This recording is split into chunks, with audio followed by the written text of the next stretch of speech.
Are you struggling to get your first mobile home deal?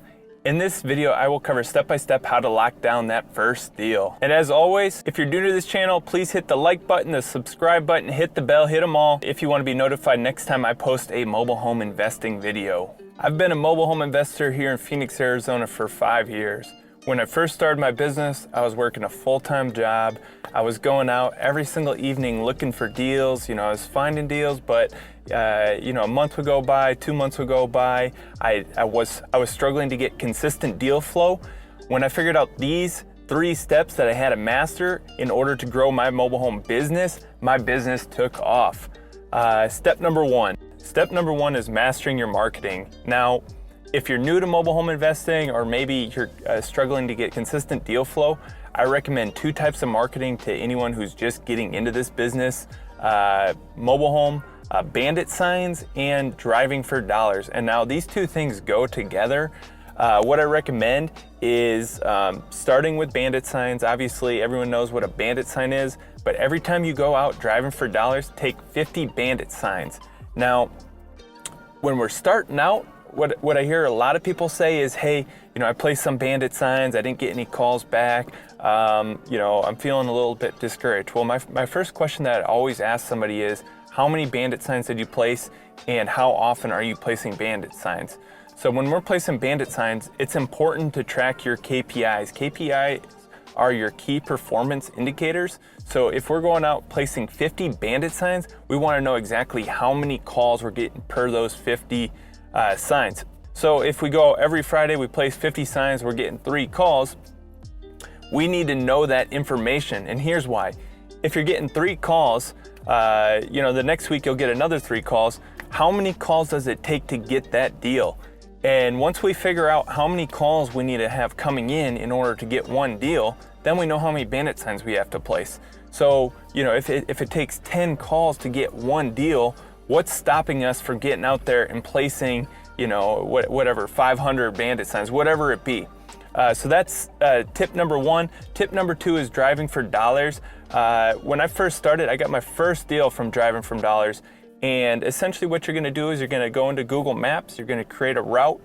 As we become more familiar with the mobile home parks in our area in Mesa, Arizona, Glendale, Avondale, we won't need to follow a route. But we'll become familiar with what parks we like, where we always place bandit signs. A couple tips for when you're driving for dollars: always stop and talk to every single person inside the mobile home park.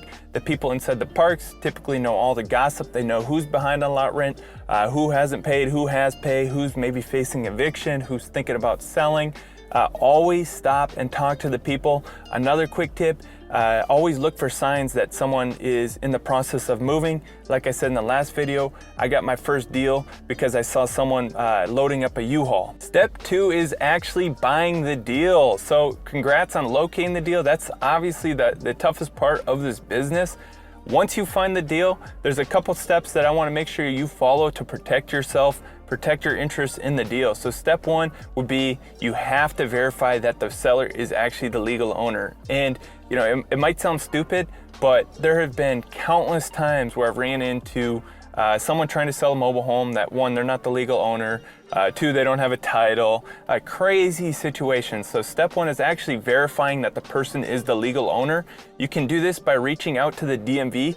If you have a copy of the title or the VIN numbers, what you can typically do is you call the DMV and they'll say, hey, yes, this is the person.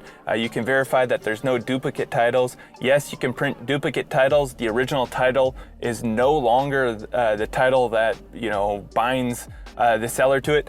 And once we verify that they are the legal owner, then we can get the contract. So getting a contract, I definitely recommend talking to an attorney in your state. I recommend reaching out to a real estate attorney. I've used countless different attorneys and finally found an attorney I like. He's a real estate attorney here in Scottsdale. If you're here in Arizona, feel free to send me a message and I can refer the guy to you. But once you get the contract signed, this is when we approach the park. We approach the park for a couple different reasons. 1, we have to notify them, hey, we're in the process of purchasing this mobile home. the park's going to be able to give us a couple key pieces of information. One, we have to verify that lot rent's paid. Sometimes the seller will be paying and they won't tell you the pain point of why they're selling. Maybe they're getting evicted, maybe they're behind on lot rent.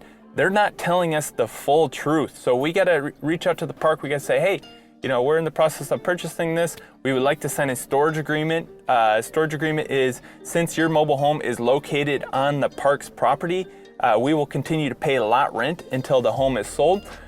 So we have to sign a storage agreement. So step one is verifying that there's no lot rent owed.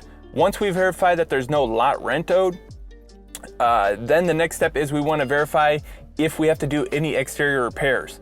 So it might sound crazy, but some of these mobile home parks, the second that the home changes ownership from seller to buyer, they will make the new owner or the seller do a bunch of exterior repairs. I've had one park come back and tell me that, hey, you got to pour a driveway, right? Which that's a deal breaker. That's 100% a deal breaker. That was going to cost $5,000 to remove the pre-existing asphalt and to pour a new driveway, which would have ate into the profit margin. So step two is verifying that there's no crazy exterior repairs. Sometimes the parks will make you change awning posts. They'll make you clean up the weeds, do some landscaping, cut a bush, paint the outside. That's small repairs in the whole grand scheme of things, but we just want to know what we're getting ourselves into. Once we reach out to the park, this is when we actually go through with the title transfer. There's a couple different ways that you can transfer a title in Arizona. Either you can go to the DMV or you can go through a title company. A title company is going to cost about $500 to $800 to transfer the title, or you can achieve the same results by going to the DMV. So definitely know your different strategies for transferring a title. I'll have upcoming videos on how to transfer a title correctly.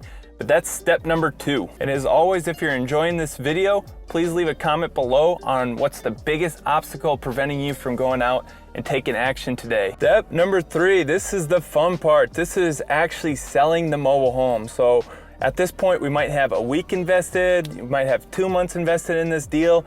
Step number three is actually selling this home. So starting out, I recommend every new investor just focuses on cash transactions. And the reason is there's a lot of legal complications with mobile homes that are being wholesaled, listings, rent to own. So the easiest transactions starting out are definitely cash transactions.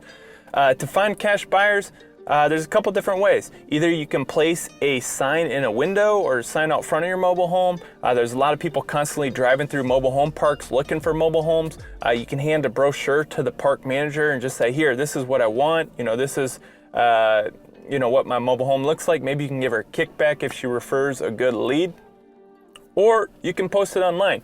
This is what a lot of investors do. They're posting all their deals on Facebook Marketplace, OfferUp, Craigslist, Let It Go. When people start contacting you, this is when we have to actually protect our time.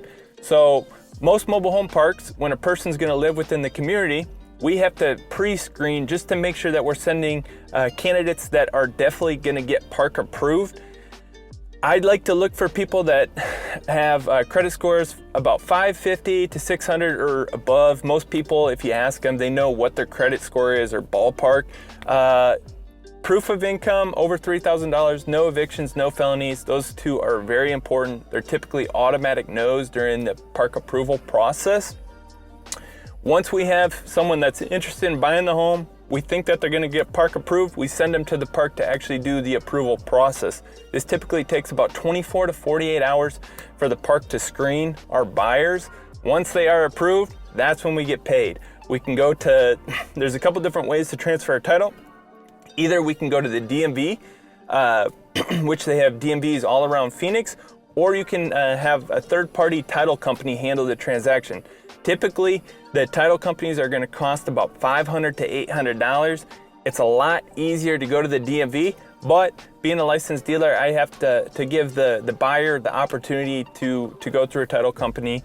And I definitely recommend everyone gets their dealer license once you get more into this business, but we have to definitely follow all the rules of Arizona. So payday, it's the best part. Once we get paid, we are reinvesting that money back into our marketing. We are trying to grow this business as big as possible, and it's gonna be on to the second deal. And as always, thanks for watching this video on mobile home investing step by step. Hopefully this is enough information to get you guys motivated, get you guys off the couch, lock down that first deal, offload it, and stay tuned for future videos. As always, hit the like button, the subscribe button to get notified next time I post a mobile home investing video.